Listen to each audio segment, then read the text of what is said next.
ప్రియమైన చిన్నారులకు నేను అందించే ఒక గొప్ప కథ, అదే మెరిసే పువ్వు మరియు చింటూ. ఈరోజు ఒక మోరల్ స్టోరీ మీ ముందుకు తీసుకొచ్చాను. దయచేసి మన ఛానల్ని సబ్స్క్రైబ్ చేసి ఇంకా లైక్ షేర్స్ని అందిస్తారని కోరుకుంటూ ఈరోజు ఒక మంచి కథను ఇవ్వబోతున్నాను. దయచేసి వినండి. అనగనగా ఒక అందమైన అడవిలో చింటూ అనే ఒక చిన్న కుందేలు ఉండేది. చింటూ చాలా చురుకైనవాడు, కానీ అతనికి ప్రతిదీ వెంటనే జరిగిపోవాలనే ఆతృత ఎక్కువ. ఒకరోజు అడవిలో రాత్రిపూట వెలిగే ఒక మాయా పువ్వు గురించి చింటూ విన్నాడు. ఆ పువ్వును చూస్తే మనసుకి ఎంతో ప్రశాంతత లభిస్తుందని అందరూ చెప్పుకునేవారు.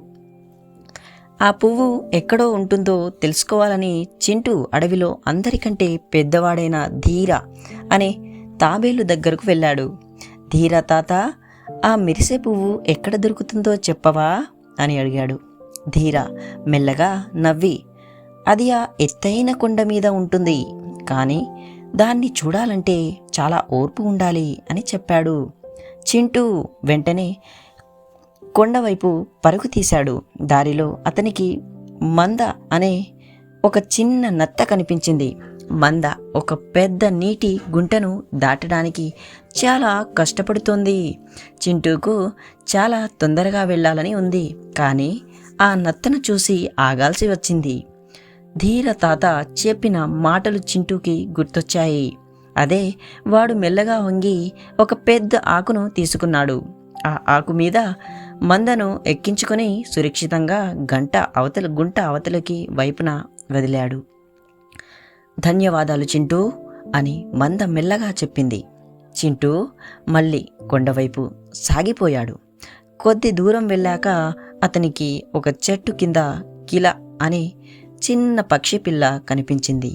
అది గూటిలో నుండి కింద పడిపోయి కీ కీ అని ఏడుస్తోంది. పైన గూడు చాలా ఎత్తులో ఉంది. చింటూ తన బుర్ర ఉపయోగించాడు. వాడు మెల్లగా ఆ పక్షి పిల్లను తన వీపు మీద ఎక్కించుకొని చెట్టు కొమ్మల మీదకు పాకుతూ వెళ్ళి గూటిలో జాగ్రత్తగా ఉంచాడు. కిలా తల్లి పక్షి వచ్చి చింటూకి కృతజ్ఞతలు తెలుపుకుంది. సమయం గడిచిపోతుందని చింటూకి ఆందోళన కలిగింది. చివరికి చింటూ కొండ శిఖరాన్ని చేరుకున్నాడు. అప్పటికే సూర్యుడు అస్తమించాడు, కానీ అక్కడ ఎక్కడా మెరిసే పువ్వు కనిపించలేదు. చింటూ చాలా బాధపడ్డాడు. నేను అందరికీ సహాయం చేస్తూ ఆలస్యం చేశాను, అందుకే పువ్వు కనిపించడం లేదు అని అనుకున్నాడు. అప్పుడు మెల్లగా నడుచుకుంటూ ధీర తాత అక్కడికి వచ్చాడు. చూడు చింటూ, పువ్వు ఎక్కడా పోలేదు అని చెప్పాడు. చింటూ ఆశ్చర్యంగా చూశాడు. ఎక్కడ ఉంది తాత అని నాకు కనిపించడం లేదే అని అన్నాడు. ఒక్కసారిగా చింటూ కాళ్ళ కింద ఉన్న నేల వెలగడం మొదలైంది. ఒక చిన్న మొలక బయటకు వచ్చింది. చూస్తుండగానే అద్భుతమైన తెల్లని కాంతితో పువ్వులా విచ్చుకుంది. ఆ వెలుగు చింటూ మొహం మీద పడి మెరిసిపోయింది. నీలోని దయ, ఓర్పు వల్లనే ఈ పువ్వు పూసింది అని ధీర అన్నాడు. చింటూకి అప్పుడు అర్థమయ్యింది, ఇతరులకు సహాయం చేయడం కోసం మనం చూపే ఓర్పే నిజమైన మాయ అని. ఆ రాత్రి చింటూ, ధీర కలిసి ఆ వెలుగులో ఎంతో సంతోషంగా గడిపారు. మనం చేసే మంచి పనులు మన జీవితంలో వెలుగు నింపుతాయి.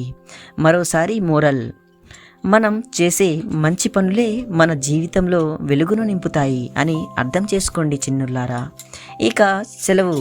ఇక మళ్ళీ కొత్త కథతో మీ ముందుకు వస్తాను. ఇది మీరు విని తరించారని ఆశిస్తూ మరో న్యూ స్టోరీతో మీకు ముందుకుంటాను. Thank you for watching.